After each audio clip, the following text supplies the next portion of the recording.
What's going on, everybody? Welcome back. Another season, Holy Try Football Podcast. With me, AY, coming from the beautiful state capital of the Commonwealth, Pennsylvania, to my west still. D-Berg, what's up? Excited to get the show on the road here, make some picks, see how this brand new format in a multitude of ways shakes out. A new era is upon us, and it's not a tour. Ken, to my east, how are you? Happy, this is their decennial, I believe it's pronounced, right? A decade. 10th full season. 10th full season. Yeah. I guess it's not the full season, right? Because the first one was like a half a season. November through the playoff. Yeah. We had to get it launched though before in the inaugural playoff. So now we're That's true. That's true. The decennial.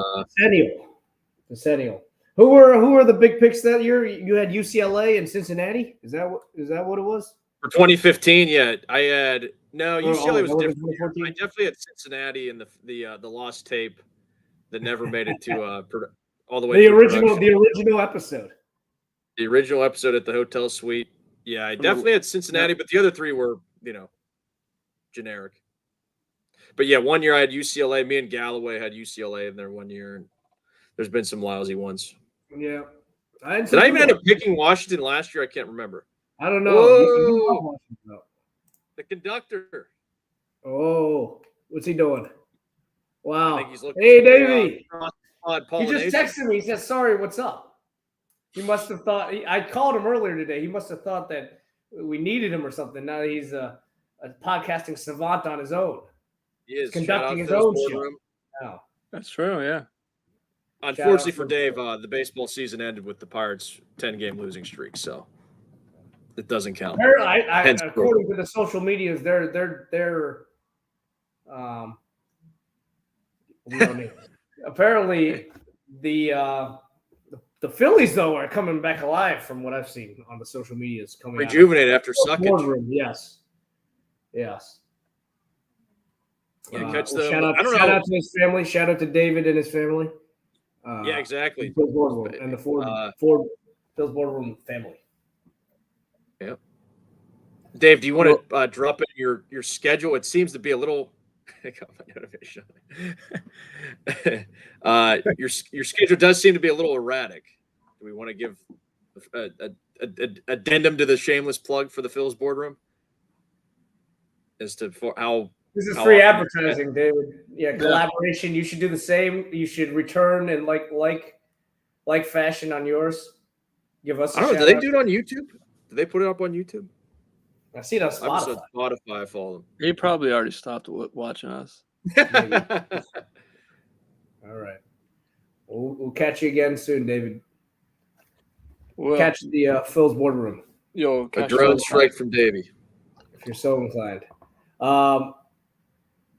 Where were we? Yeah, Washington. Did you get Washington last year? You loved them all year. I know you loved them all year. The point is, if I did, it did make up for all the stinkage throughout the year. So, irregardless, decennial, our 10th year.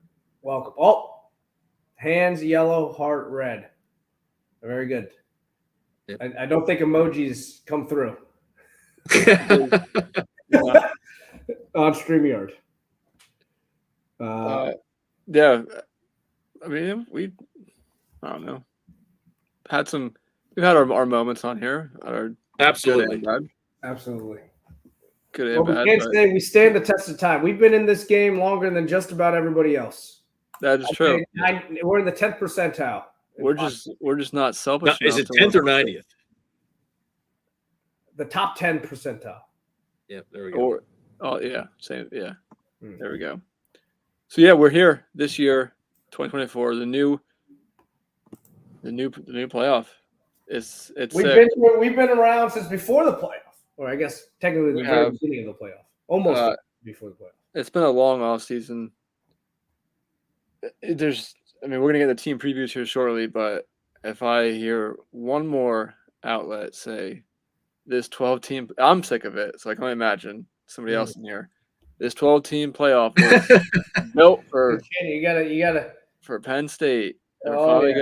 Oh, sure. Oh my! Everyone has the Great for same optics. joke. That's what I said. You know how many times you're gonna have to adjust your expectations now. Yeah. Oh yeah. Yeah, this new. You gotta calibrate. You gotta How's the calibrate. committee going to evaluate this? Yeah. How are they gonna look at a 3-loss team now? Like Versus a 10 or versus a 2 or 1 loss team from outside the AFC and NFC. Exactly. Yeah. The other that's what they are. Yes. The other thing that I'm definitely sick of that comes into our wheelhouse is, oh well, Notre Dame disadvantage here. Like these people are you idiots? Notre Dame bargained for this. That's the best. Everybody keeps talking. The 5th seed is the best seed. You get a tune-up game at home. You get extra revenue, and Notre Dame basically trading. Notre Dame is trading a conference championship game in which they may lose and drop out of it, and it's much a harder game for what is in 4 out of 5 years probably, or 3 out of 4 years if you want to go by college eligibility. It's going to be a power or non-power 5 team or non-power 4 team. Sorry. Mm-hmm. Yeah, we'll get used to that too. I'm not here to argue. I mean, I agree with you. Yeah, I mean, 5 seed good, whatever. But the bottom line, Notre Dame fought for this setup, so don't say they're at a disadvantage when they knew what they're getting into. Maybe they're just trying to get a rise out of you. They're trying to stay relevant. They're staying in the news. We'll get to playoffs later on, but I'm interested to see if they go 10-2 if they'll make it. Yeah. With this schedule, we'll see. We'll get there by the end of it. Yeah. We'll get there in a few minutes. Elsewhere, I mean, the coaching carousel was fired up. The quarterback carousel fired. The transfer portal making stops everywhere except for Clemson. It's wild. I may make it to November where I'm like finally saying, "Oh, I didn't realize that guy was there now." Yeah, it's insane. Yeah, there's somebody yesterday. I forget who it was. Cincinnati and now Brendan Sorsby is starting. Sorsby with 2 of the longest pass plays I've ever seen in Beaver Stadium at Indiana. I didn't know where he was going from. Yeah, there you go. Yeah, there's a lot. Week 0 is upon us, so we are back here. We have team previews tonight, some conference thoughts, Heisman thought, playoff. Anything we want to get to before we just get into these team previews.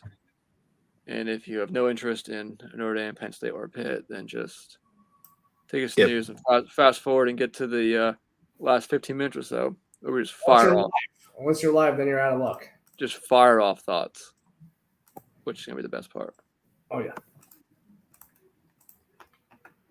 Who wants to go first? Dan, you want to go first? You said you're I can lead off. Yeah, mine's going to be very abbreviated because Pitt is coming off a 3-9 season, the worst in 25 seasons. It was actually kind of a standard issue Pitt season, but nothing as far as the ridiculousness from other teams was enough, or there wasn't enough ridiculousness from other teams to offset Pitt's ridiculousness. So they had their normal chicanery and then just didn't get the help on the other side that would have, levitated a team like this from a 3 or 4 win zone to a 6 or 7 win zone.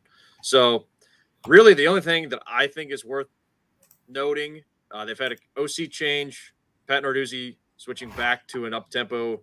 I was going to say, presumably pass-heavy. They're going that not once but twice. Amazing.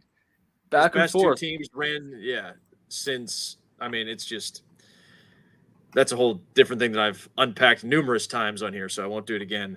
And Cade Bell from Western Carolina, he brought some guys from Western Carolina with him, so we'll see how those guys make the leap from FCS to Power 4. Are we calling that? I don't know. ACC play, maybe we'll leave the Power branding. Might be Power 2 now. I don't understand. So, and the main thing that's worth noting, and it's no news to anybody, focus on quarterbacks. Pitt brought in a Alabama transfer, and Eli Holstein, who seems to have closed the gap on the last of the Mark Whipple disciples, Nate Yarnell. Me personally, not that I'll be sour grapes if Holstein ends up being the starter and plays pretty well, but I will say that I'm rooting for that just to twist the knife one last time to prove the point that Narduzzi is in fact an imbecile and should have never moved on from Mark Whipple. I understand these people are human beings, but guess what? If it's working for both, and the Pitt's winning games, and Whipple's the brain trust behind that, probably should have rolled it forward until it stopped working. So I'll be slightly leaning towards rooting for Yarnell to do well, but anything after a 3-9 season, hope that's well. I honestly, it was the other thing worth noting. I guess Charlie Partridge left for. Well, Hafley went to the Packers, right? I think Charlie Partridge went to. I can't remember where he took an NFL job. Might have been with the Panthers, but maybe I'm just thinking that because the Pitt Panthers. I'm not certain on that.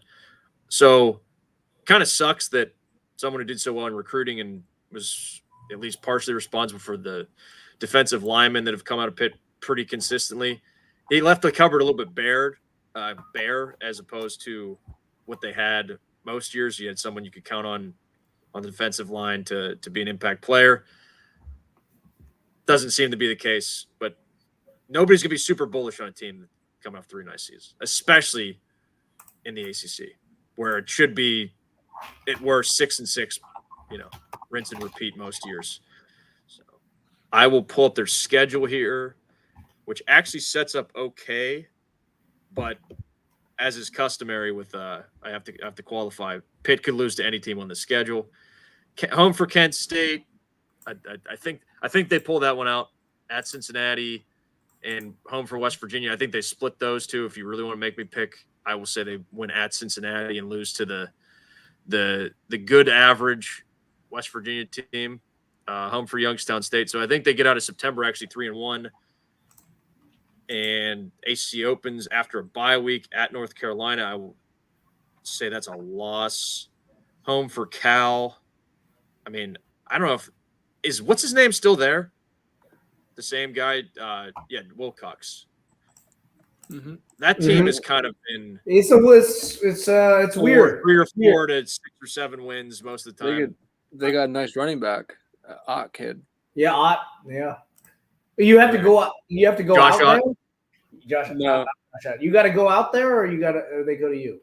They come to Pitt. Home for Cal. I will say they dropped that one since you said they have a good running back named Ott. Another bye week. Home for Syracuse. Death taxes. Pitt beats Syracuse most of the time. Even with this McCord hype that I don't understand whatsoever. Definitely no. Yeah. I don't get it. At Smooth, apparently Smooth's gonna be pretty good this year. I don't know. So they dropped that from what I'm told. Home for the Zimas. You'll beat the Zimas. Yeah, the Zimas, they win that. So what am I up to? Because I have 7-5 as the record. I'll be a little bit optimistic this year. Zima, Cuse. 4, You're 5. All right, yeah. So I like this. I actually don't mind this. Home for Clemson, I'll say they dropped that, and then they win the last 2, kind of surprisingly. But could see them splitting it. That's at Louisville and at BC.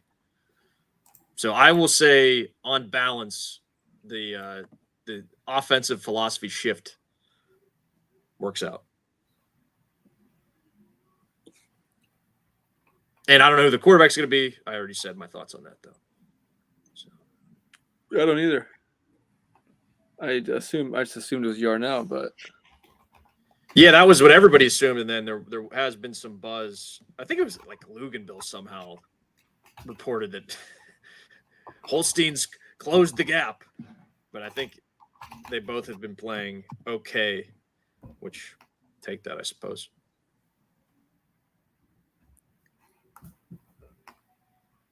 Kent, will you be making it to any games this year?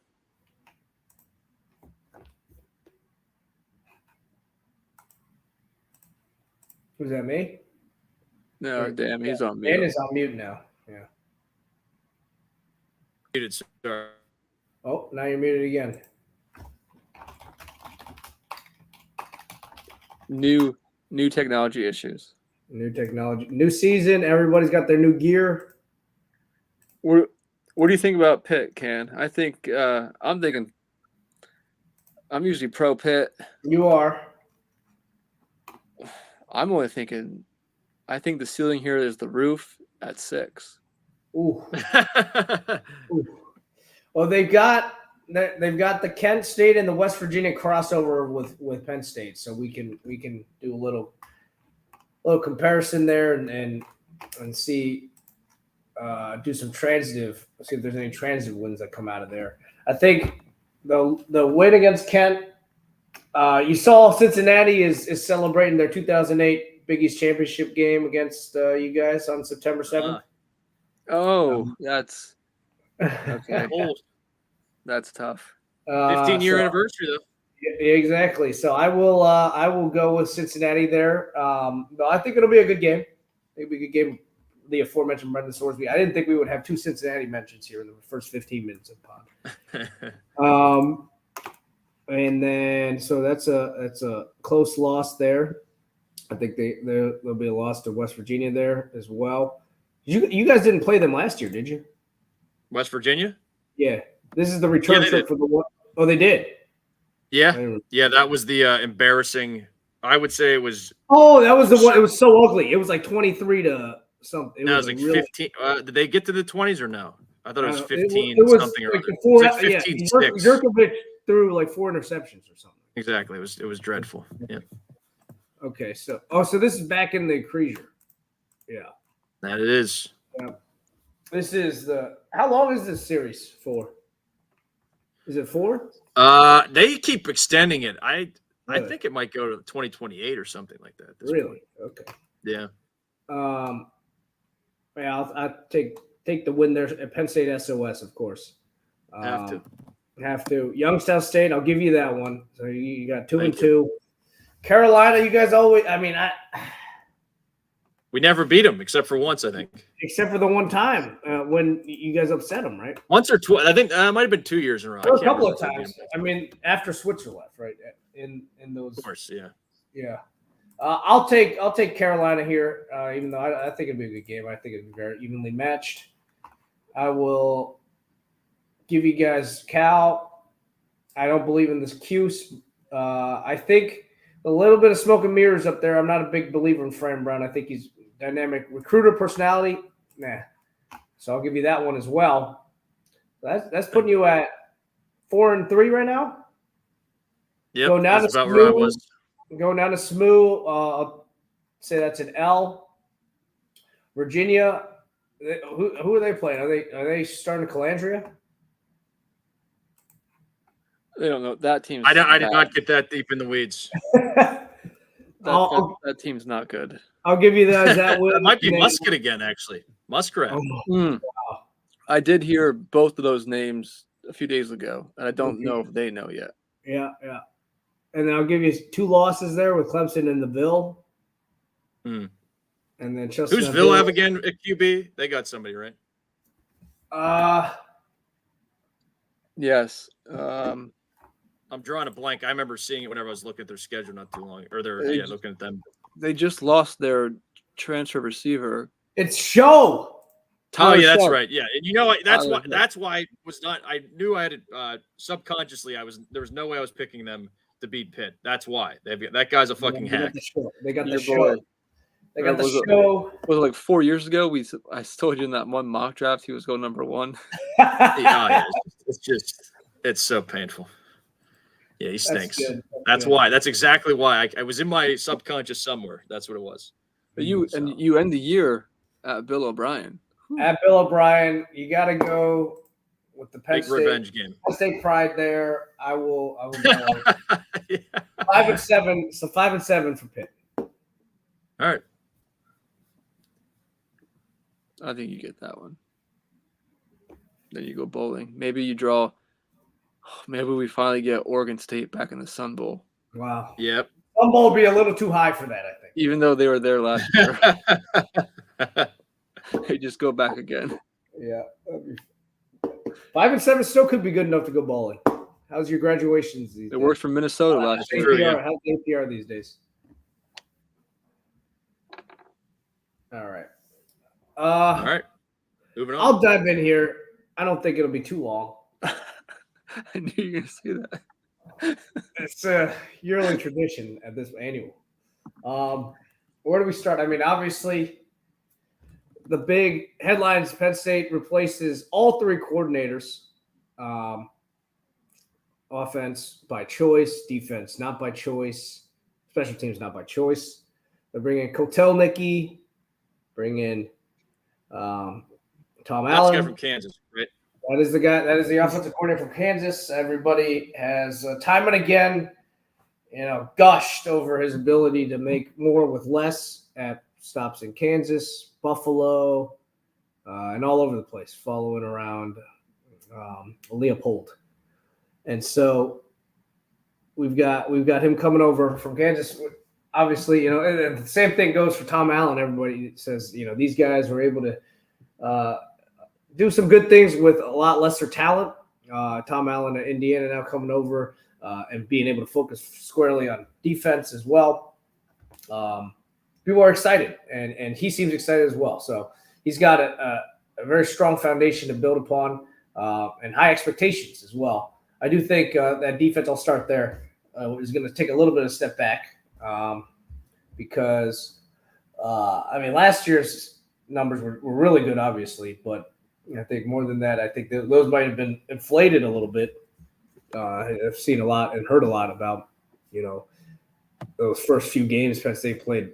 Literally nobody was passing the ball at all. So, and obviously the way Penn State played, they just kind of leaned on the teams they were playing and eventually, suffocated them. Defense really, not that they weren't good, but I think how good are the numbers with it being like a top 4 defense, probably not going to be that high. And again, I think it's a combination of both who they're going to be playing here in the first few games and throughout the year, but also on top of that, it's hard to have another top 5 defense, right? And I don't think that they're going to tear it down to the studs, but you got new guy calling the plays. It's defense is defense, right? There's only so many things you can do. There's cover one, and the schemes are all ostensibly the same, but it's just how you call the game and the feel for the game. And you got a new guy doing it now, right? People, the team love playing for Manny Diaz, but there would be transitioning here, and I do expect Tom Allen to have success here. Hopefully, they won't miss too much of a step. The defensive line should be a strong place to start. They got trying to follow the Michigan plan here, but they got a couple of 23, 24-year-old guys and multiple 6-year guys on in a defensive tackle. We're hopeful that we get 1 or 2 of the guys back, all 3 of them back, including the artist formerly known as Devon Ellis, who changed his last name from Ellis to J. Thomas, which is his J dash. So it's Devon J. Thomas. Jesus Christ. He explained it as well at Media Day. He's a captain. I'm sure. I don't know if he's a captain this year, but he was brought to Media Days and Big Ten Media Days in Chicago. But he's honoring both his mom and his dad. I guess his old name, Ellis, was neither of their names. So now he's honoring both of them. And then Hakeem Beamon, who has been explosive throughout his career, but has had trouble, had academic issues, was suspended a year, and been in and out of the doghouse. He's back as well. So pair him along with Kuzai Izzard as well. And then the defensive attack room should be very, very strong. And we're excited about that. On the edge there, you got defense end Abdul Carter, the headline of the offseason. Abdul Carter moving over from linebacker. And then coming to defensive end, apparently it started in spring. There's talk of him going back and forth depending on the matchup between linebacker and defensive end, but he's been working largely, almost entirely at defensive end, and it's really started to pick up. So very excited there. On the other side, you've got Dennis Sutton, the former 5-star defensive end, Not the same mold as some of these speed rushers that you've seen in years past with like Chop Robinson, who's got one of the fastest get-offs in recent memory. As well as Adisa Isaac and some of those guys, but this guy definitely much more in the mold of JJ Watt, bigger guy, probably plays up there at 260. He's a stronger guy on the strong side. On the opposite side of a speed rusher like Abdul Carter, right? Very excited there. There are a couple of hits to the depth though, which could come into play. Like you don't think of them when you're losing them for the season, but depth is big. A big one specifically a couple of weeks ago, Jameel Lyons, which people were just after 1 year as a freshman already projecting forward, thinking that he had top 3, top 2 round potential. Dismissed from the team is a big loss. He was expecting big things from him here in the sophomore year, and then Aliquippa's Zariah Fisher. Unfortunately, another season-ending injury. It appears, or I don't know if they've said it's season-ending, but expected to be very, very long. And it's the second major injury that he's had, which is tough to see. He just started to catch his stride here after missing 2022 and coming back at the end of that season, and then playing last year. It's tough to see him go down. Linebackers, they moved, like I said, Abdul, which should. I guess speak towards the depth, but also, it was Abdul's choice. He wanted to do that, looking at the NFL money and what defensive ends make. But Pesek, went with it because they had some depth. Again, a couple of injuries here, and now they're down a little bit of that depth. Keon Wiley, they were expecting some big things from out for the year, extended time. And then in that same, I don't know if they had separate incidents, but they were announced at the same time at the start of camp. Jameel Lyons and then Kavion Keys also, his running mate in the same class, a linebacker, also dismissed. I don't know if it's the same thing. Like I said, nothing's really come out about that, but he's gone. Depth is a little iffy there, but expecting big things out of Tony Rojas at linebacker. He's really flashed as a freshman last year, and a lot of praise throughout throughout his freshman campaign. Expecting big things as he steps in as a starter, and then the captain Kobe King on that side, leading the defense at middle linebacker. He'll have the green dot on the back of his helmet. We didn't talk about it yet, but the radio communication in helmets should be interesting. Excited to see how that impacts defense and offense. Right, back end. Not sure how this will turn out. You lose a lot of talent, right? They would classify it as 3 NFL corners. One of them didn't get drafted, and apparently he had a pretty significant injury in the Senior Bowl for Dixon, but a very significant contributor, obviously, and was going to be a draft pick, I think, before that injury. And then Daquan Hardy, and then Kobe King's twin brother, Kalen King, off to the NFL. So you replace that. Cam Miller is coming back in. He had an iffy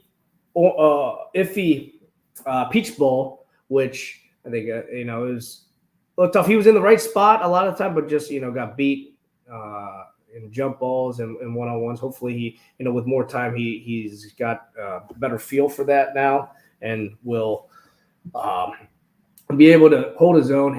It sounds like he's been running with the ones, and then AJ Harris has started to flash, the former 5-star that transferred in from Georgia. So excited to see if he can take that consistency to the next level. And you got a number of young guys out there as well. Jalen Kimber transferred from Florida, as well as a number of other corners, Elliot Washington, Zion Tracy, as well as Aldavian Collins, all vying for time. So I wouldn't say any of them are number one guys, or Joey Porter Jr. or coming into the year Kalen King, like where people had extreme confidence and were saying he's going to be the guy.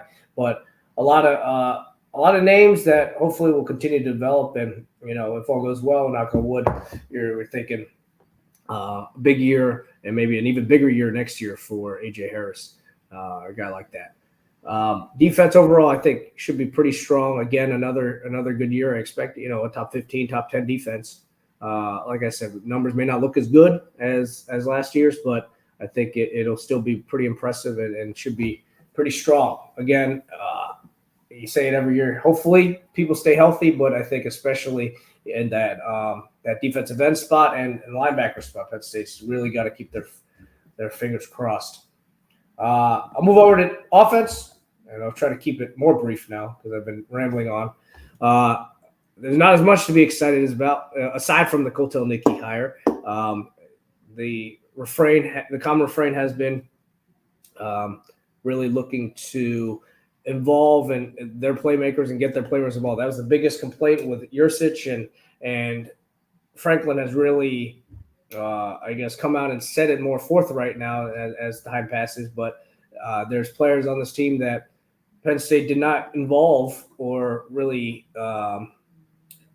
take full advantage of, in his opinion at least. People like Omari Evans, who really didn't get involved until the end of the year. Though he was fighting through an injury. Bo Prabila, apparently had a package, but just when big game day came around, they just never involved him. And then the running backs, you got two of the better running backs in the country, and you kind of go away from it and you lean on a first-year starter, albeit, a former five-star. I guess the thick-headedness and steadfastness of Yurcich really rubbed Franklin the wrong way, and as a result, you got Kotelnicki coming in, who is known for being malleable, being able to adjust, and being able to coach to fit the personnel that he's got. You saw that time and time again when Daniels would go down, and he'd bring Bean in, and then he'd have both of them. Right, very exciting offense and big plays. Obviously, Big 12 defenses are a little bit different than Big 10 ones, but still, you're working with Kansas talent, and he was able to make lemonade out of lemons in a lot of situations, especially with injuries there with Jalen Daniels, right? And so we're excited to see it. Main thing, make it simpler for guys. Yurcich, a very smart guy, but it might have made things a little bit more difficult with the reads and what they were going through. And so it's basically, 1, 2, and go here with Kotelnicki, and making sure that for Aller specifically, the decisions are easy. He can make them, and then he doesn't have to think, right? And then you don't have to think when you're handing the ball off and getting guys like Katron Allen and Nick Singleton involved. Receiver, obviously, is the big thing that has held them back in the last couple of years. Trey Wallace, it came out, in the middle and near the end of last year that Trey Wallace was really coming into 2023 the guy. They were expecting, everybody was saying that he was the number one guy, and this came out after the fact, right? But he was injured a few times last year, and so really they're expecting, if he can, again, fingers crossed, stay healthy, that they'll be able to capitalize, because he's the key. They need a number one guy to emerge, and Trey Wallace is pegged as that guy. Liam Clifford has had a good spring and summer camp. He all the stereotypes. Jim Rat catches everything in the film room. First one in, last one out. He embodies all that, and he's emerged, though he was dinged up, I think, this last week. And then Katawissa's own Julian Fleming. He's home. Feels this is the healthiest he's felt since he's in college. Best shape of his life. Yeah, best shape of his life. Really, we've heard he's probably got that cap. He's not nearly as fast or as strong. He's very strong, but isn't going to be a burner possession guy. But more than that, he's brought the mentality, the championship, work ethic that he learned and was very familiar with over in Columbus. He's brought that mentality to the receiver room. Almost championship. Though, did he win a Big Ten one his first year? I guess they beat that Northwestern team because he was one of their two healthy receivers, right? Right. He caught a touchdown in that Bama game, the title game. That's true.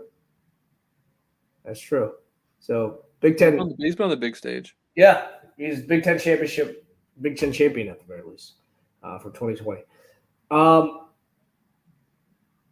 Yeah, so he's been there. The hope is here that you got enough different weapons. Someone like an Amari Evans I mentioned before that's got the speed. He's a legit 4.31 guy that will find ways to either get him the ball or use him as a decoy to be able to get other people open. Tight ends has been a strength for Penn State for many years now and should be again. Tyler Warren, preseason All Big Ten pick. You got Dinkins as well, Khalil Dinkins, who should be stepping into the number 2 role. Him and along with Raplier as well should be vying for 2 and 3 snaps. And again, Yursich barely used the tight ends when they've had so many good tight ends in the last couple of years. I expect Kotelnicki to be able to take advantage. Offensive line wise, it's funny, for as long as I was growing up, offensive line was always the issue. It's really morphed into a strength here, even if you're losing 2 NFL draft picks, including a first rounder with Lou Fashanu going to the Jets. They're replacing him. Shelton's coming in. He was hurt all of last year. That came out, so that could explain some of the disappointment with his progression as he came in and performed, I wouldn't say very well, but he did all right and held his own as a freshman in 2022. 2023 came around. He didn't really take that next step. Comes out, he's injured. Hopefully now he's healthy. He has surgery in the spring. He'll be able to take that next step because doing well as a freshman is different than doing well, as people will say. Interior as well. Keep an eye out for a name for the future. Cooper Cousins has been very impressive as a freshman. They expect him to play.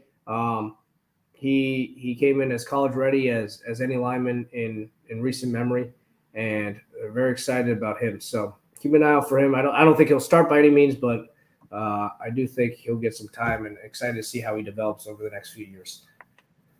Specialist, I have no idea who they're going to trot out there at kicker. Punter wise, I'm not even sure either. I think both those competitions are ongoing in camp, so we will pay attention to that. I'm sorry I rambled there. I try to keep it short, but I'm bullish again. Surprise, surprise. I'm bullish again, especially with the schedule. Well, you couldn't be more bullish than last year. Last year. No, I'm a little less bullish than last year, i.e. I think they'll lose to Ohio State this year. I think Ohio State will be as good as they come. But looking through it, I mean, Penn State, I think best case scenario could go 12-0. I don't think it'll be best case scenario. I think they'll lose Ohio State. I do, think they'll drop another one in there somewhere, but I can't figure out where. Maybe it's USC, a trip out west.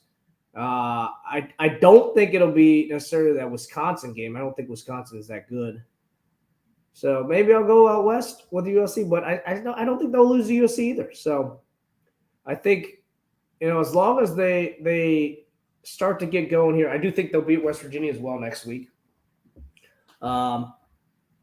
I think Penn State will get to 11-1. I'm leaning more that way. Like I said, I could definitely see them losing one, maybe that USC one if I had to choose. But I'm going 11-1 here, leaning that way, like 60-65% over that second loss coming in. So I'm going 11-1. I've got them in at the 7 seed for the playoff here, and our projections coming up. But that's what I've got. And I don't think that they will go to the Big Ten championship game, even though they only lost one game. A little foreshadowing. I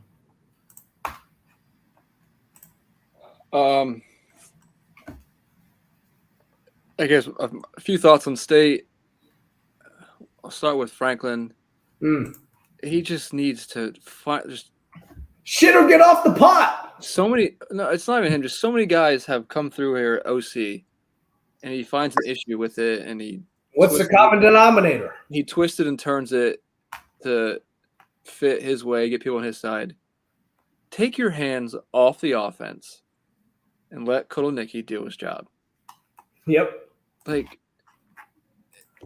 how many guys has he run through town in the last 10 years now? This is what, your 6th coordinator? I think, let's see. You go from Donovan offense in 2015. So he's gone. Then Moorhead through the next 2 years. Then Ronnie from 2018, 2019, and then 2020 is the Minnesota guy. What's his name? Sriracha. Yeah, the Sriracha. So he lasted 1 year. Then Yurcich for 2021. Yeah, so he's on a sixth one. Like what? 2023. Yep. It's like seven. This is the seventh one. Did get head coaching jobs, but point taken. Yes. Insert Twelman. What are we doing? Like, let the offense go. The offense has been pretty ass in big games. They've beaten up on the Smartphos. Yep. Fine. Penn State, they are upset proof. It seems. Cover machine. Cover machine. Jimmy loves it. Aller, I'm out. You're out. Although Boo-hoo, Drew. I'm tired of hearing about it. Oh, but people say, oh, but the NFL scouts aren't out. That's great. He might be great at the next level. He might be. With a quarterback guru and some system up there, awesome. Yep. I need to see it first. Maybe he will. Maybe I'll go see it. We do. We have to see it first. You're 100% right. And then people that like him are like, oh, 26-2 last year. Oh, okay. He's doing little dump offs all the time. He never throws downfield. Do you think that was the way it was coached into that? That's what remains to be seen. Is it him? That's the chicken or the egg. Is it him or was the play calling not allowing him to do that? Exactly. Is that what was hammered into him as I don't know. Does he look? That's my guess. Like he looks like the guy. Absolutely. I'm sure it's in there somewhere. But you know what? On the flip side of that coin is his personality, and he's always been. It's always been reported that he is, not a reserved kid by any means. He's friendly. He's very open, but he's not a killer. And so, is that why does he not have the McGloin moxie to take that shot? We don't know if it was a play calling or if it's him, his personality. We don't know. We really don't. Perhaps. Look, I don't dislike him. I just he needs to show me, and he very well could prove me wrong, which is totally fine. I agree. I'm kind of with you on the 11-1, but I think I'm gonna go 10-2. Yeah, because I know that I said they're upset proof in the schedule. It's not difficult. I'm higher on USC than most this year. Yep. So that could be a little tricky. Yep. Ohio State obviously is Ohio State. Could Penn State beat them? Absolutely. Weird things happen. And that, it's only the spread right now is 3.5, so it's not ourselves. It's, that place is gonna be wild. You're coming for that game? Boots on the ground for that. For sure. We'll be ready to go. We'll have the booth. We'll have the booth at the tailgate. Wisconsin, like you said, I don't see it, but who knows? Who knows? I don't think Washington's no going to come Dick Van Dyke belief. Purdue's going to have a shot at. I gotta believe it. Purdue's going to have a shot at 3 big teams this year. Maybe they get one. Who knows? I doubt it. It's been a while since we've had some Boiler magic. Minnesota, I don't think is good, but they could be good though this year. Yeah, they got Taylor. Taylor's a great running back. Yeah. There's not a lot of potential landmines on the schedule, like Burt in week 4. No. Week 1. West Virginia could jump up and get them before both the coordinators are fully settled in. Oh shoot! I think that line's down to 8.5 next week. I'm gonna say I was saying earlier. I was taking 10.5 all day. 8.5. I probably still will, but they could lose week 1 West Virginia. I doubt it, but there's some spots here perhaps. I still think this is a great defense. Yep. With enough pieces on offense to the talent is there. Find their way through the schedule to finish. I think if the bottom falls out, 9-3. Oh yeah. That's a terrible year. 9-3 is agreed. I'm gonna go 10-2 just because I think that's safe. I just think it's safe. It's just you write it in Penn State. I was saying the same thing. I could definitely see a loss here somewhere, but it's like a 60. I'm leaning the 11-1, 65, 45. Yeah, it's fine. Yeah, I'll do that 10-2. 10-2 for me as well. Back-to-back losses at Wisconsin, Ohio State. The look ahead. Could be That's up to Jesse. Jesse's heading out there. or wandering eyes at the during the bye week. That is it's a tricky stretch at USC, at Camp Randall, home to Bucky. Yeah. Not Bucky, Brutus. With a bye in between both, I think. Yeah. It's the sandwich of the bye sandwich. Very strange. They're in Beaver Stadium once on October 5th, and then they don't come back till November 2nd. After Ohio State, it's sledding. It's downhill sledding. You just got to worry about that. By that point, I fully expect the offense to be what they will be, which is hopefully, fingers crossed, good. You saw that last month of Moorhead in this first season was electric, right? That they really started getting it going there, and you could tell. Obviously, they had some issues in the beginning. Well, I guess not so much with Pitt, right? That was a high-scoring game. They scored. Well, nobody had issues with Pitt on offense that year. Okay. All right. That team was dreadful defensively. But very, very good. Matt Canada offense still feeding his family off of that to this day. Yeah, if it doesn't work out with whatever the new guys from Kansas, be prepared for people to say, well, it only works at a school like Kansas, just like people would say at LSU. Well, it only works at a school like Pitt. Amazing logic there. Amazing. Hey, what? Is he getting stage fright down there? He had 2 hours. He's up and he's gone now. Yeah, I'm trying to figure out if I'm going to have you mentioned the playoffs. I'm trying to figure out if I'm going to have a fourth SEC team or a fourth Big Ten team in there. Because I can't see a second ACC. Oh, I put a second ACC in. Interesting. All right. I might. Well, let's get to a pseudo ACC team. Yeah. The Irish Eyes do not open Dublin this year. That's Florida State, Georgia Tech. Off-season hire Mike Denbrock coming home for the third time. Some transfers in as well, mainly at QB1 after the second year in a row. Ryan Leonard, off-season surgery. Seems to be he's full go. Went to the Manning Passing Academy. So he was doing everything there. It's the first time anybody got a look at him, which was kind of weird because of his spring limitations. He's been a full go in practice. And what was it, a few weeks ago when we reached peak off season, we got to the point of, if he goes down, Angeli is pretty good. Okay, I need to find something else to listen to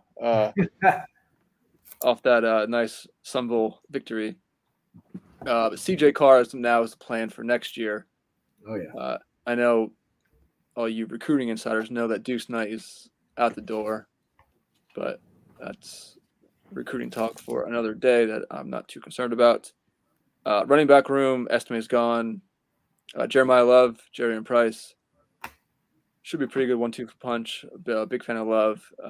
Tight end Mitchell Evans is back off the ACL. Eli Raridan.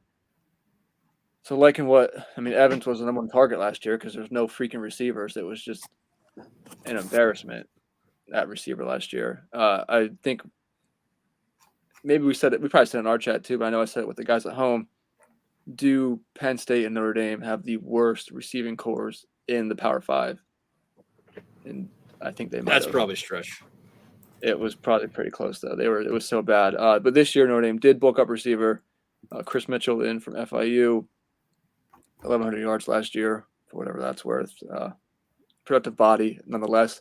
Bo Collins from Clemson wasn't great there, but maybe change of scenery will help. Jaden Greyhouse is healthy. Jaden Thomas, Jordan Faison, the dual sport fellow. Receiver room. Champion. Yes, the receiver room, I don't think there's number one in there, but I think there's a few number twos, which is a major upgrade from last year when there was at best a 2 and then like 3.5s. So that's positive. And with the Denbrock system and not Jared Parker calling the plays here. Gerard. Someone who is very experienced, very good at what he does. Heisman coacher. Parker got that Troy job. That was incredible. Good for him. Oh, Good for man. him. But what You a guys falling into that? Ohio's Ryan Yeah. Day falling into Chip Kelly from you want to BYU. talk about the pulling the old Cliff Kingsbury, Lane Kiffin falling up the ladder. man. Notre Dame just fell up the ladder there for sure. And Ohio State. You're both. And Ohio State with Chip. So yeah, and then the only talking point that anyone inside the Irish Eyes talk about is the O-line. Yep. What Jagasaw, a right? freaking mess. Jagasaw. That's all they talk about. Jagasaw out for the year with torn pec. He started one game last year with the Sun Bowl. Well, people were raving about him. I mean, he's gonna. I'll probably say it now, and I think this will be true. He'll be a first round pick in 2 years. Yes, that's what people were saying about Jamil Lyons, the defensive end that got dismissed. It's a left tackle factory. Yep. He's huge, like 6'8". He's gonna be awesome, but that'll be next year. So that stinks. So who steps in? You would think 5th-year senior Tosh Baker is like 6'4", 330. No, word out of camp is true freshman, 3-star from Georgia, Anthony Knapp. He's played his way into the role apparently, which all you can ask is the best player is on the field. So if the coaching staff thinks he's the best option to go into A&M next week and line up against Nick Scorin, not ideal for your first start, but at least he does get the Notre Dame defense to go against the practice. The line, the interior is pretty much set with Shrouth, Coogan, and Ashton Craig.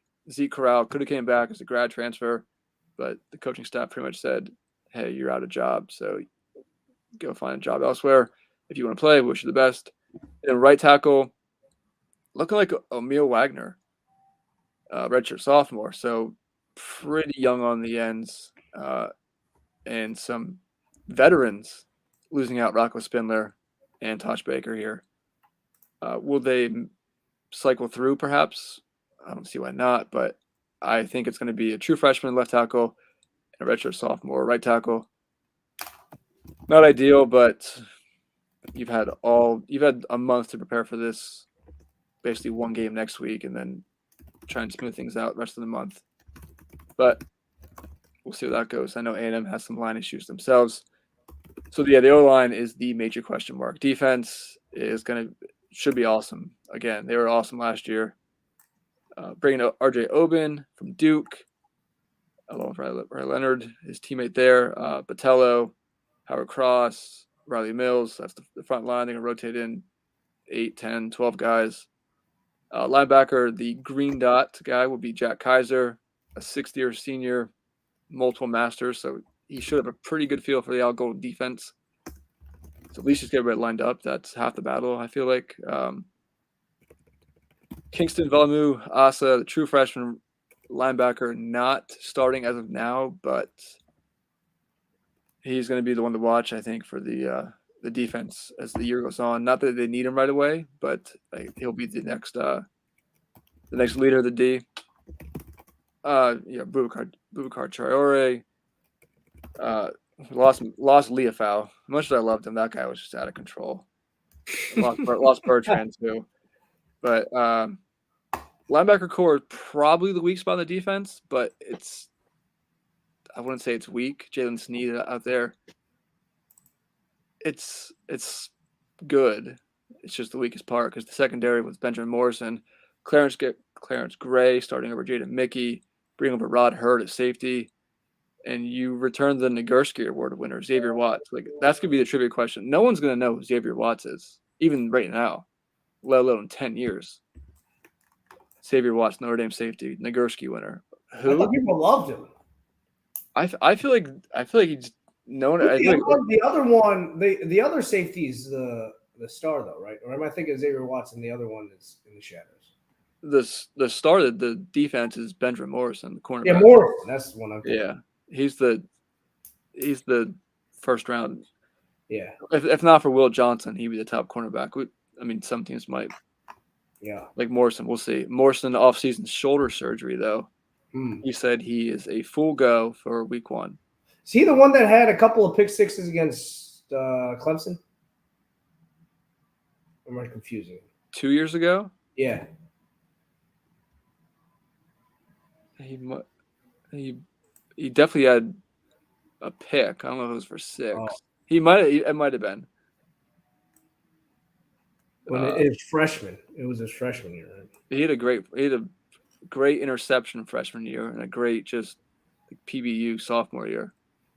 I think he still had a handful of picks last year. Watts had 8 picks last year, or at least 8 turnovers, a few touchdowns. So defense, I'm expecting they were great last year. I'm thinking they're going to be really great again, something that Notre Dame can lean on early on in the year as the offense finds its stride, which I think it will be much better just because Riley Leonard can run. That's going to be such a nice extra weapon to have, especially with the offensive line, how it is. They get Mitch Jeter, the kicker, from SCAR, and James Randall, a punter, the Australian rugby player. He's like 6'4", like 270. Not 270. Like 6'4", 240. This guy is a giant. He could line up and play end sometimes. He's a nutcase, apparently, in a good way. So that's pretty sweet. I don't want to see him tackle somebody because that means it's a big return, but it will be sweet because he could definitely lay somebody out. As for the season, the elephant in the room is obviously week 1. That could set you up so incredibly nicely for the rest of the season because the schedule is not great. They're going to be favored in every game except for the opener. Unless USC is pretty nice, that could be at the end of the year. It could be a short dog end of the year, but that's Thanksgiving, so that's way too far away. Look headlines right now to Louisville around 10, Florida State 3.5, 4, and everything else is double digits. Miami, Ohio, who I think is a good team, MAC champions last year. That line's 28. Northern Illinois, maybe third in the MAC this year. That line's probably north of 30. You go to Purdue, the Spoilermakers. I guess I could pull it up here just to look at it, but it comes down to week 1. It doesn't come down to week 1, but it kind of does. That sets the tone for the whole season. After that, you get a great revenge game against Louisville in September. Florida State comes to town in November. You know, those boys that want to come up north. That'll be a good game. I'm excited for that one. Definitely ready for that. And USC end of the year. But besides that, I mean, you got Army and Navy. You got Georgia Tech. A bunch of neutral games this year. 3 neutral games. No pit. They're not at home, but they're not away. Yes. I'm pulling up the schedule right now just so I can properly finalize this. Why did I search by independent? Yeah, they're in Mercedes-Benz for Georgia Tech. They're at MetLife for Navy. And they're Yankees. Oh, no. They're Yankee Stadium for Army. Yep.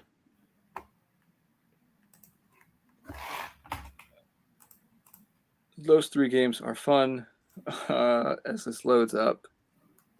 I'm thinking, but I guess I'll lay it out for you.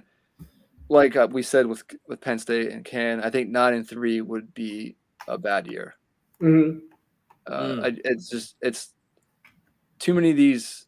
I mean, last year 9-3. As the preseason, you probably didn't want that, but as the year went on, you're like, it's probably what it's going to be.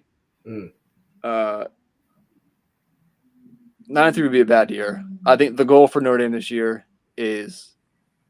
I don't think it's a goal. I think it's almost like a must. I think you need to host a playoff game. Ooh. I don't want to say need.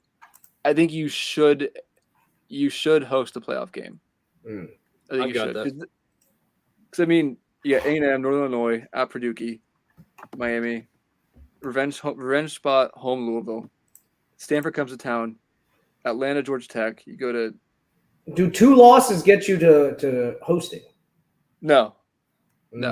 So wow. So you're saying you need to have 11-1 or better. Yes, but look at the schedule. I mean, 11-1. If we're talking in 10 days, and Notre Dame was 1-0, I think you have to. You have to do 11. You have to get 11-0s. They're 10-2. At least you have in your back pocket a road win over at the time ranked A&M. Does 10-2 get them in? That's the thing. Well, that depends on other people. That's the thing. Just in a vacuum right now, I want to lean. I almost lean no because of the schedule. But I think I depending on how Florida State goes, they could have like a head-to-head win against them. But yeah, there's a loss, right? There's factors here. Unless it's USC. Like yeah, there's factors. Like if you lose to A&M, but you beat Florida State and USC. Well, that's what you make it with that. That's only 1 loss. Well, I'm saying, but they drop a weird game like at Purdue or something. Georgia Tech jumps up and gets them. I was gonna say it's in the ACC preview, but I think Georgia Tech gets somebody this year. Yeah, it might not be Florida State, it might not be Notre Dame, but they're gonna have a bad year. They're gonna be better than the record is. Haynes King for Heisman. Haynes King's awesome. I think Notre Dame goes. I think they go 10-2. I think 10-2 as well. And also, so with me saying 10-2, then you know where I'm leaning week 1. I'm also of that mind, because of the coach knowing weird Duke factor. That's just a weird. There's so many weird things in that game. Oh, I love it. That game is so weird. And it's the night. It's the prime time game. Oh man. I know we'll get to it next week, but it's gonna be so good. Elko with Riley last year. Elko with coaching at Notre Dame before. You got the Kyle Field thing. You got A&M always overrated. Notre Dame perception always overrated, but look at the AP finish last 8 years. They like +6, -2, and where they started, where they finished. There's just so many things. Oh, it's beautiful. As much as it sucks to have such a huge season-defining game week 1, it's pretty sweet because if you can win it, I'll go 10-2, yeah, which means a loss in week 1. That would suck. I don't know if I'd watch LSU USC the next day. I'm excited for that one. Okay, let's fire through the rest of these conferences. Let's wrap this up.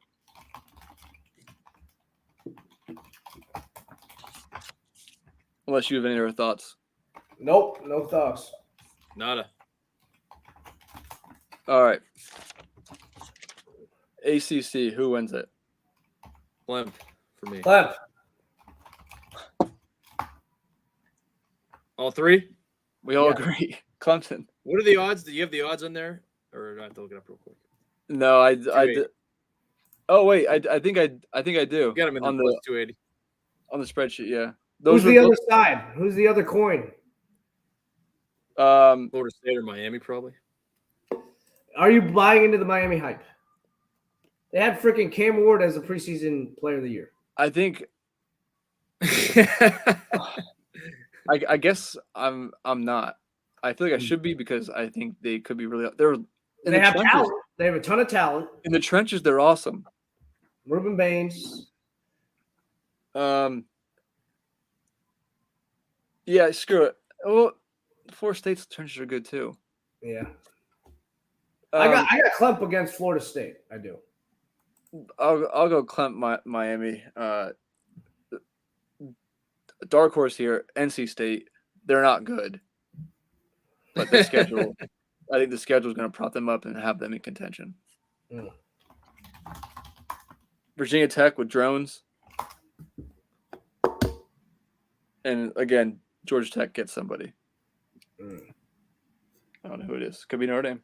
Virginia Tech They are nice, and I'm rooting for Pride, but I think that a little paper tiger that second half of the season last year. I think the biggest paper tiger in that conference is going to be Louisville. Ooh, that. I think that's a little back-to-back years. sour grapes from last year. That sounds Well, like they just lost Cal. They lost Callum Lacey. He's out for probably the Irish game and maybe the SMU game too. And they have the show. I don't know. Yeah, we'll see. They got the show. Yeah. All right, so we got Clemp there. Big 12. Talk about a mess here. Yeah, I have no idea how it'll happen, but I got Kansas State winning it, just because I have no idea who's going to win, and I got to go with Avery Johnson. Avery. I will go Tar over Gundy. Get those QR codes ready. Mm-hmm. I've got Tar as well as the second one in, and I've got them. But is Rising going to play? I ask the question every week. Last year, at the moment, he is planning to play, which is what we said before week 1 last year. Exactly. Like 3 days before the Florida game. Yep.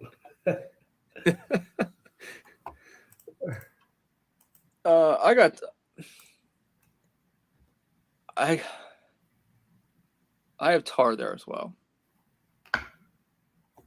I'm just doing a quick schedule look because I'm high on this team, but I don't know if the schedule is all that manageable as I look at it. Big 12, home. Oh, that's tough. That's home. You know what? I think we could have back-to-back weeks of this. No Tar. No Tar. K-State. I'm going Gundy. K-State versus UCF. Oh, I like that. I do. I'm excited to see Malzahn's office with KJ Jefferson. With KJ, they got Penny Boone, RJ Harvey, 2 stud running backs. Tar UCF played the final week of the year. I think UCF gets that to get into the game against K-State.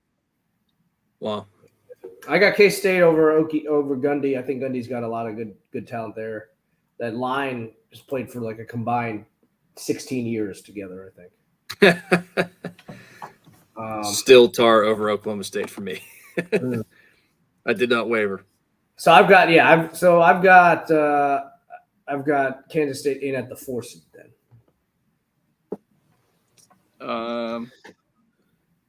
I've got Clemp as the 4.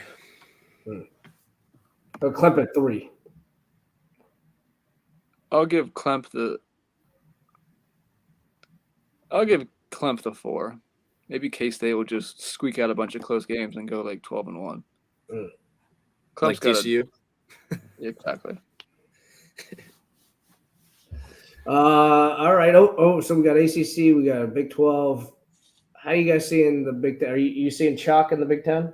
No, I got Lanning. Oh, so Lanning's in at number 2. Well, actually, hold on. Lanning versus Ohio State because I've got Lanning winning round 1. Yeah, that's what I meant. Lanning wins the regular season. Brutus wins the auto bid. That's what I have Ohio State winning round 2. Yes. At number 2. I'm good with that. And I have Oregon because they don't want the rematch against Boise at number 12. I've got them instead of having the 5 seed, the 6 seed. Oh, okay. So who you may be asking do I have at the 6 seed or at the 5 seed? I am wondering, but we'll get there. Yeah. I am curious here. SEC, who gets the auto bid here? I've got Georgia, but that schedule is crazy. They have 3 road games against Texas. That road schedule. That schedule's great. I like it. Texas, Ole Miss, and Bama. I think if they have it a specific way and they win one of their losses and like the other loss is extremely, extremely close or controversial, I think they could still get a 1 seed by winning the rematch in the SEC championship game. Depending on how, you see what I'm saying? I do, but I have Georgia winning the SEC and getting Yeah. the 2 seed. I got them winning the SEC, getting the 1 seed with 1 loss. They would, if they have 1 loss, they would beat out a 1-loss Ohio State with that schedule. Yeah, Correct. absolutely, You're right. absolutely. Okay. But you could say they get the 2 seed with 2 losses though, if they win a rematch with one of the losses. I kind of think. No, yeah, Georgia has one loss. Yeah, I have them coming through. You're right. Georgia's gonna lose that Bama. They'll win out Ole Miss, not Texas. Yeah, I think it could be a thing. Yeah, well, go ahead. Georgia's the one. They win the SEC over. Who's home this year between Bama and LSU? It should be LSU because the Chip Kelly's first year that was at LSU. All right, back there. Georgia over LSU in the SEC title game. I've got Georgia over Ole Miss in a rematch. Is that your 5 seed, Ole Miss? Ole Miss is my 5 seed, but they should be the 6 seed. But I think they switch them because they don't want the Boise, Oregon rematch. What do you got, Dan? I'll go Georgia over Texas twice. Okay. I got Texas big time disappointing this year. Same.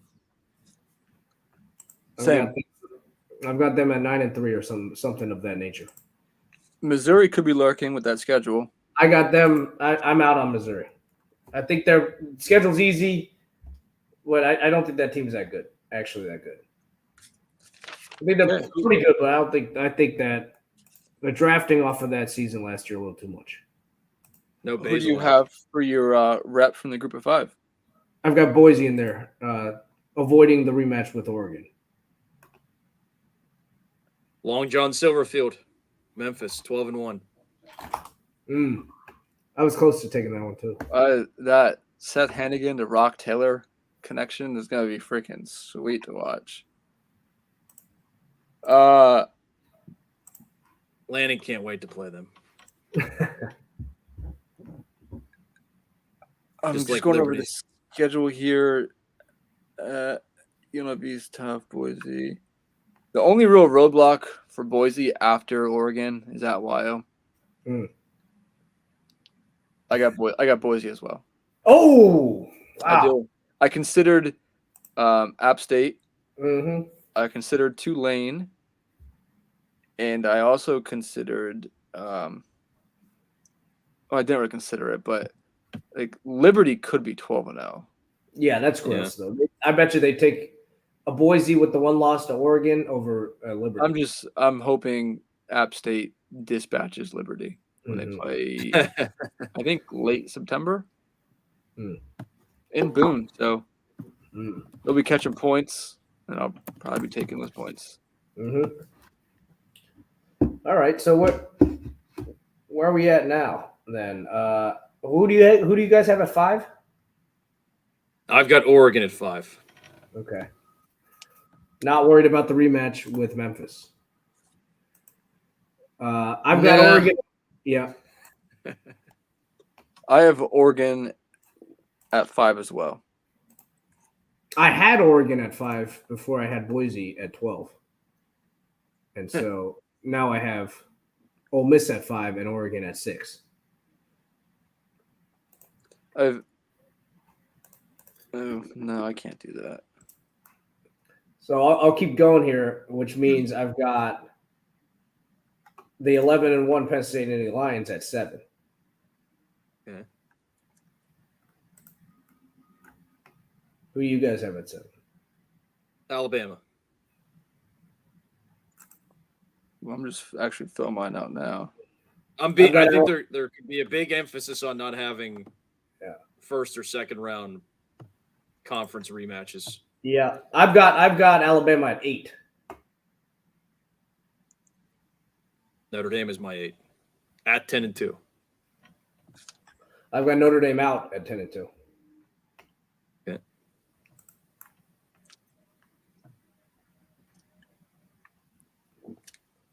Oh, no. I want to do this. All right. So I need a 10 and 11. We didn't mention Michigan once. Are we out on Michigan? I have Michigan as my 9. Michigan's my 9. I do not have Michigan in. I've got Michigan out. I've got Florida State in at 9. Off the strength of a road win in South Bend.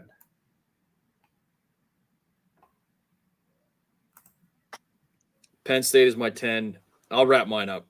Yeah. So from the top, Georgia 1, Ohio State 2, Tara 3, Clemp 4, Oregon 5, Texas 6, Alabama 7, Notre Dame 8, Michigan 9, Penn State 10, Oklahoma State is the only spice I will add. I have 11 and then 11 also. Wow, look at that. So much for the spice. Yeah. But my number 10. Oh, go ahead. Sorry. Don't want to assume. And then Long John Silverfield at 12. Mm-hmm. Memphis. I said that I got the Gundy at 11. I have Nico and Tennessee at 10. Okay. Yeah. I know you don't like. There's another team you do not like Heupel. I know you don't like Heupel.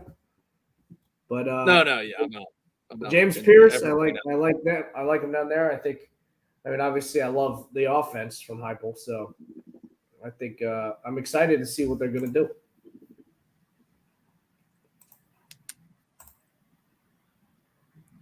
Okay, I got mine. 1 Georgia, 2 Ohio State, 3 K-State, 4 Clemp. My 5 is Oregon, playing 12 Boise State. My 6 is Bammer, playing. Well, do you want me to steno this? Hold on, let me do it. Georgia. So you got Georgia. I can type mine in, Ken. While he's all right, you type yours in. His. What's yours, AY? Georgia, then what? No, actually, I need the number 11. Yeah, Georgia, OS. You had Ohio State, right? Ohio State's the 2, yeah. And then you had who? 3's K-State, 4's Clemson. All right, you have it flipped with me. And then you got Oregon, and then what? Oregon's the 5, Bama's the 6. Uh-huh. I need to find number 11. Where did I put it? Who do you guys have at 11? We both have Gundy. We both have Okie State.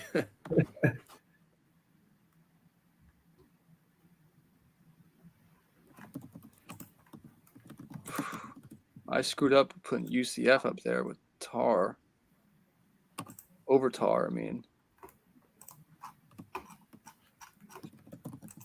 Oh, well. Me and you, AY, have like almost the same stuff. I feel. I guess I just wrote that. That's weird, but I'm going to do it. Where were you at? So 7. You're at 7. Alabama was 6. Now you're 7. 7 State. All right. Same with me. 8 is LSU. Yeah. 9 is Texas. Wow. I don't even like Texas, but I think they're gonna get in. Yeah. I think they just get in. Yeah. 10, the Irish. Wait. So who did they play the first round? They would. It was right there for me too. Wow. How electric would that be? I just don't. Would we have boots on the ground? That's the question. No, I would watch this game by myself for sure. Wow. That's the only problem. I don't know if they'll put PSU Ohio State in the 2-7 potential matchup. That's all I worry about for that. But I looked at the exact same thing. I could have flip-flopped Penn State, Michigan, but I think that Penn State's wins, or with losses rather, to Wisconsin, Ohio State will be looked down slightly. I originally had Irish at 9, so they traveled to Baton Rouge. All right. Well, who's 11? 11's UCF. All right. And Interesting. then you got Boise. No, wow. I kind of pigeonholed myself there, having them beat Utah. Man, this would be some. This is an exercise. This is excellent. This would be. I mean, all of these make me so excited. Well, I'm looking here. I would have Ole Miss getting past Boise. I'd have Oregon getting past Oklahoma State. Penn State, Tennessee. Oh my God, that'd be scary. I feel like Tennessee could beat Penn State. And then Alabama, Florida State. I think I would still have. I think I would go. I'd have Oregon, Ohio State round 3 in the championship. Wow. Wow. That'd be crazy. Georgia over Ohio State for me. As chalk as it gets. I think that sounds about right to me. Georgia, Ohio State. And I think Ohio State will beat Georgia. I've got Ohio State winning it all. All the hexes are out. I've been hexing for the last 2-3 weeks. The countdown, the picks. All roads leading. All roads leading. I'm conjuring. Conjuring. Well, I think at this point, I just have to go all in now. What are you all going all in on? My Heisman's got to be KJ Jefferson, right? Oh God, yeah, that's right. I feel like it has to be. What's Has said? It's the closest he's had. Oh, now I see where I messed up.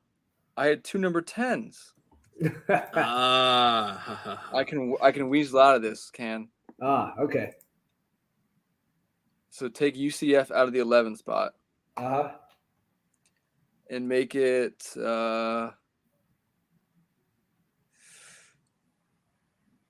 leave Notre Dame at 10 so they get State. The other number 10 was Miami. Okay. For State ball. So maybe Cam Ward for Heisman. Maybe. I think you would not be the first one on that bandwagon. I think it's the first time I ever thought that too, because I don't really believe that myself. I don't. I certainly think he has it in him. I don't know though with that. I don't. I'll believe it when I see it's the Aller stuff when it comes to Chris Snowball. Yeah, I'll believe it when I see it. I think I'm gonna. Do I go with? You're doing more waffleage right now. I'm saying Heisman. Do I go with Jalen Milroe? He's great in college football 25. I hate that I can't say NCAA 25. It's so bad. It makes me so mad. I did place a bet on what was it? Julian Sane. Lenhard? Sane. He was one. You guys think he's how long do you think Howard's gonna last? I don't know. If Sane can get in by week 4, I think he's got a shot. All right. Do you? I mean, I don't even know who to think about. I'll go with what's his name from Clemp. Klubnik. Club. The club. It can't get worse than picking Big Cinco a couple years ago. I'll go Nico. Okay. Yeah, I'm going to stick with Milroe. Finishing the what's his name? The Hendy's job from a couple years ago. Where was he at in the pecking order? Top 3? At one point, at least. Hooker. Probably. Yeah. He was kind of the Dennis Dixon derailment. He was probably about the second at one point, yeah. All right.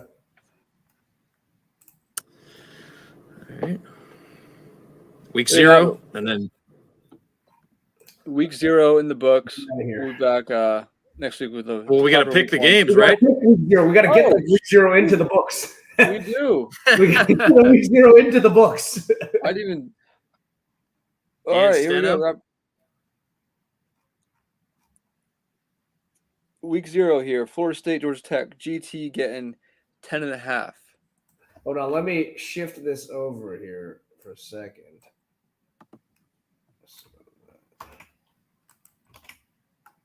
All right, now we can go. All right, go ahead.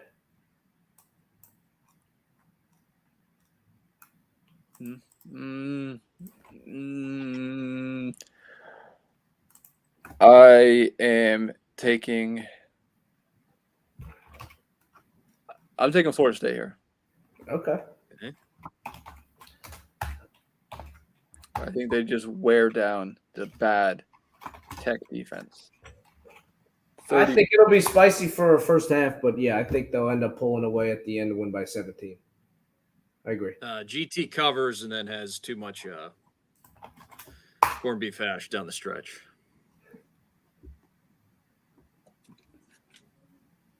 So much so that they don't cover, or they cover Exactly. You didn't mean they're covering throughout the game, did you?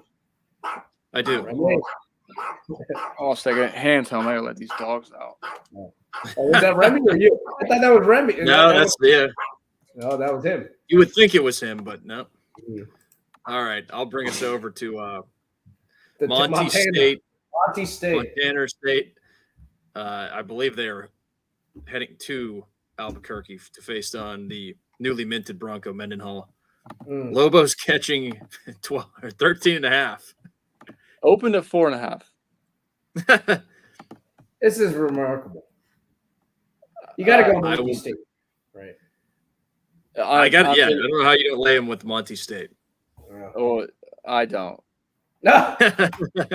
He believes in the Bronco. I have some pride here. I mean, this is the largest ever spread for an FCS team over an FBS team. Yep. 13.5. That's crazy. Just muck it up. Stink anything. Have to pride. Have to do it. SMU, Nevada. SMU. The Wolfpack and Choate catching 25. Are we all in agreement? Who do you think, AY? Dan's got the ACC pride hat on. Early and often, I almost picked SMU in the title game. I'll hang on your butts. I'm taking Alt. All right, pony up star. Somebody had to pick him, yeah. Yeah, pony up. I'll take the Alt. AY doing the fan service to his friends these picks. Mm-hmm. Yep. And then Delaware State with their travel woes. If they make it, they do not cover. If they make it, I mean, will they cover? I'm going to Hawaii. I mean, this is just name your number. How did Hawaii end up down the stretch last year? McBride's out. Ashlock is playing. Shager. The Shredder. Dude, Delaware State's a bottom 5 FCS team. I'm still taking Hawaii. I am. Who was the quarterback that we loved at Hawaii a couple years ago? Cole McDonald had Cole McDonald. What was I saying? Was it just the old McDonald had a farm? Cole McDonald was the guy that was good unexpectedly. I mean, Hawaii was pretty good last year. I think they'll get UCLA week 1. That's not good for strength of schedule. We don't need that. Oh, Deshaun Foster, UCLA is in Los Angeles, so is USC. It is in Los Angeles. All right. I'm going Hawaii as well. All right. Dan? Yep, Hawaii. We're laying 40.5. Go Rainbows. Oh, Heisman. So you guys had. Oh shit! I moved this over. I'll move it back. Heisman's club for me. Cade Klubnik. Okay. I don't even know how to spell Iamolabia. Klubnik. And AY took Milrow. All right. And final predictions. Or do we have a lock for week 1? I don't think. Do we ever do locks for week 0? No, I do not have one for week 0 now. There is a row that says week 0 lock. Who put that in there? Unless someone just copied it. No, we'll start the locks next week. Wait, who did you guys pick for your national champions? Oh, you had Georgia, Dan? I had the Ducks. Ducks. All right. In round 3. Yeah. Wow. All right. Okay. Okay. We'll be back Not next really week hour 30 on the nose, but with a week 1 preview. Enjoy the light slate this week, just the taste. It'd be good to be back a little bit. For me, AY from the People State Capital Commonwealth, Pennsylvania, 2 mile west, D-Burg. good night, all. Shout out Hawani Uncrowned, the new site coming to Yahoo. And to my east, Ken. Enjoy, guys. A little chilling here. Thanks for listening. Take care and have a good one.